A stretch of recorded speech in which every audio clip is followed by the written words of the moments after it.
ছি পুতিন কাকু ছি, আপনার থেকে আমরা এটা আশা করি নাই।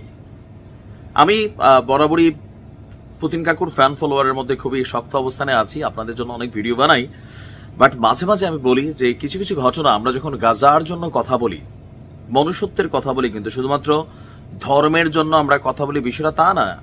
ধর্মের বাহিরেও আমরা কিন্তু একজন মানুষ, তাই না? আর ইসলাম আমাদেরকে সেই শিক্ষাটাই দেয়। কথা বলছি রমজানে যখন ইসরায়েল চুক্তি ভঙ্গ করে, যুদ্ধবিরতি চুক্তি ভঙ্গ করে আক্রমণ চালালো, গৃহে আসা মানুষগুলো, আবার ঈদের দিনও নামাজরত মানুষগুলো, তারা যখন হামলার শিকার হলো, আমরা প্রতিবাদ করছি। তবে পুতিনও গতকালকে যে ঘটনা ঘটিয়েছেন, আমিও এটার প্রতিবাদ জানাই। দেখেন, এগুলাতে পুতিন কাকুর ফ্যান ফলোয়ার কমে যাবে, এমনকি মানুষ সমালোচনার জায়গাটা আরো শক্ত করতে পারবে। ইস্টার সানডে, আপনারা জানেন যে খ্রিস্টানদের খুবই বড় ধরনের একটা প্রোগ্রামের মধ্যে ইস্টার সানডে। ইস্টার সানডে উপলক্ষে ইউক্রেনে 24 ঘন্টার, কেউ কেউ বলছেন যে 36 ঘন্টার যুদ্ধবিরতি ঘোষণা করেছিল ভ্লাদিমির পুতিন। তো ইস্টার সানডে হিসাবে, যেহেতু এটা খ্রিস্টানদের একটা পবিত্র দিন, তো মানুষগুলো বাড়িতে ফিরেছিল, তারা একত্রিত হয়েছিল, কিন্তু সেই একত্রিত সাধারণ মানুষের উপরে যেই হামলা চালিয়েছে পুতিন, এটা অবশ্যই ন্যাক্কারজনক। ইউক্রেন প্রেসিডেন্ট জেলেনস্কি বলছেন পুতিনের ঘোষিত একদিনের যে ইস্টার যুদ্ধবিরতি, সেটা রাশিয়ার সেনাবাহিনী মানেনি। উল্টো বাড়িতে ফিরে আসা মানুষগুলোর উপর রাতভর হামলা চালিয়েছে রাশিয়ান সেনারা। সাধারণভাবে ইস্টারের সকালে আমরা বলতে পারি রাশিয়ার সেনাবাহিনী যুদ্ধবিরতির একটি সাধারণ ঘোষণা দিয়েছিল, কিন্তু কিছু জায়গায় তারা ব্যক্তিগতভাবে অগ্রসর হওয়ারও, ইউক্রেনের ক্ষতি করারও সর্বোচ্চ চেষ্টা করেছে, এমনকি শত শত গোলাবর্ষণ ঘটিয়েছে রাতের আধারে। শুরুতে ইউক্রেনীয় বাহিনী যুদ্ধক্ষেত্রে 59টি গোলাবর্ষণের ঘটনা এবং 5টি আক্রমণের চেষ্টার কথা তারা এখানে নোটেড করেছে।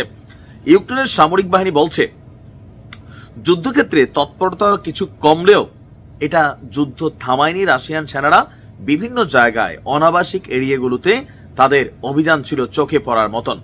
তবে রাশিয়া বলছে আপনার ভোররাতে রাশিয়া নিয়ন্ত্রিত পূর্ব ইউক্রেনের ডনেস্ক অঞ্চলে উল্টো ইউক্রেন তারা হামলা চালিয়েছে, আর প্রতিরক্ষার খাতিরে পাল্টা জবাব হিসাবে তারা অভিযান চালিয়েছে। এখানে রাশিয়া নিজ থেকে যুদ্ধটা করে নাই, রাশিয়া যুদ্ধবিরতির ঘোষণা দিছে, কিন্তু আপনার ইউক্রেনীয় সেনারা যুদ্ধবিরতির এই ঘোষণাকে উপেক্ষিত করে তারা রাশিয়ার সেনাবাহিনীর উপর অভিযানের চেষ্টা করে, আর যার কারণে পাল্টা অভিযান চালিয়েছে বেশ কিছু জায়গায় রাশিয়ার সেনাবাহিনী।